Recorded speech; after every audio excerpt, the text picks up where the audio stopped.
It's no secret how deep racism goes in this country. Yet somehow we're still stunned by cases like the one we're bringing you tonight. We begin with a case out of West Virginia.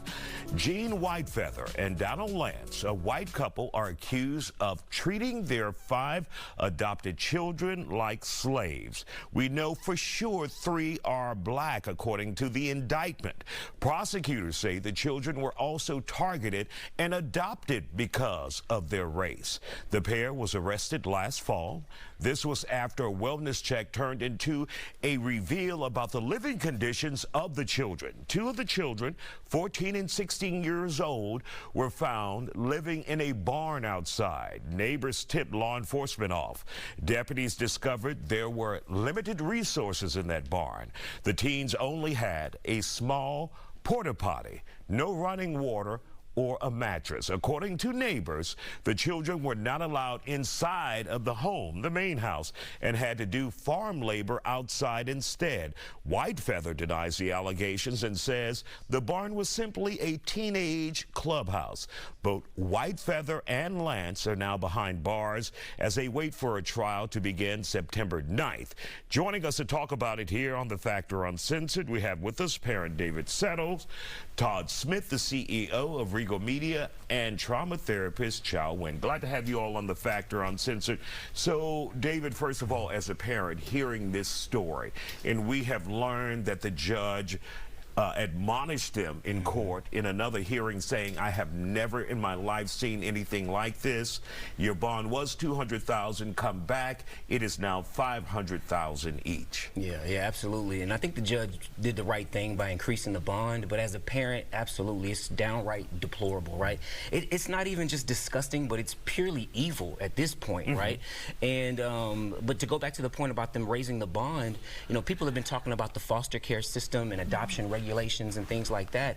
Chances are there wasn't an adoption agency or any foster care system involved in this case, because they raised the bond with allegations of like human trafficking. So we don't even know how these kids ended up in their care in the first place. We do know they were adopted, or they received their custody in Washington State and then moved to West Virginia.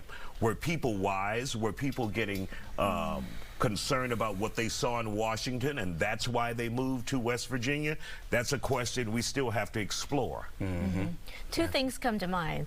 The child welfare system, which is an institution that really needs some serious reform. There was talk about defunding the CPS and foster care system. It's not there to protect the children in cases like this. That's a whole other issue. The institutions that are meant to support children can sometimes hurt them. And the other thing I think about is the trauma that's instilled on these kids for a lifetime.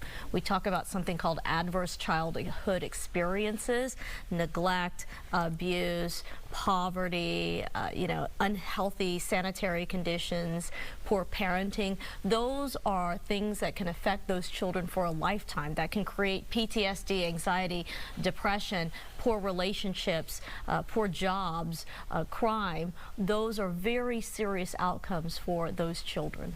And Todd, we've heard that the 16-year-old boy in this case reeked and had sores on his feet. It was so bad the neighbors could smell it.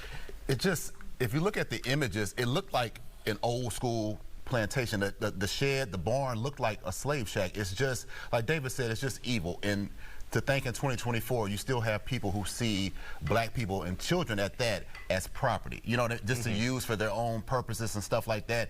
The only way to describe it is evil. This is for the first time in my being on this show, I'm just flabbergasted. I have really nothing to say about how this is, but this is why we should take racism seriously. This is why when people talk about certain things, we should listen to them, because it's so easy to fall back into the trap of yesteryear when things happen that were this atrocious. You know what I mean? People would do evil things to people, to innocent people. So we have to really be careful about you know, the race relations in this country and stuff like that, and so we won't fall back into that trap again. And of course, we heard from the judge and prosecutors that these kids were targeted because of their race. This is why those parents went after them. So that's why we need to take a serious look at the child welfare system. We don't know what happened to these kids, but did you know that only 15% of all cases in which children are taken away from their parents involve physical violence? A lot of them involve neglect. We're talking about maybe there's not enough food at the table, maybe they weren't clothed properly, maybe mom or dad had an addiction problem, things that stem from trauma. If we can address keeping families together and address things like poverty and prosperity and economic prosperity, maybe we can keep families together so we don't see these situations. Something has to seriously be done about that institution. And we're hearing that they also sold a $700,000 ranch and a $200,000 house, I think, as well. That they were in. And many prosecutors are questioning how they were able to get that money, whether those kids played a role in forced labor to pay for those things. I mean, we don't know, but it would seem so. Like they had no source of income that the judge knew about. So how are you making this type of money? They're enslaving people. You know, they're trafficking kids. You know, they think it's 1824, not 2024. And like Charles said, we have to start at the root and fix some of the problems that people are having that lead to this situation, because there's no child that should be. These kids are going to be traumatized for life. And the excuses that they use, oh, it was a clubhouse. When I was a teenager, I didn't want nothing to do with a clubhouse. I wanted to hang out with my friends and do normal things. That's elementary stuff. And the fact that the cops had to pry the door open. If that's a clubhouse, why can't they come and go? I have friends that have clubhouses for their children. They can come and go as they please. So all of that is nonsense. They are enslaving people. And I've mentioned this before on this show. People think slavery ended in 1865 through convict leasing and other things. Black people have always had to deal with the possibility of being enslaved again. And now in 2024, we have kids having to go through things that my ancestors went through, and it's horrifying. Last 30 seconds. 14% of this country is a black population, yet 25% of all kids in the child welfare system are black. There's a serious racism problem in the foster care and the child welfare system. All right, we want to thank you all for joining us here on The Factor Uncensored. We could go on and on tonight about this, but we're out of time. Still ahead.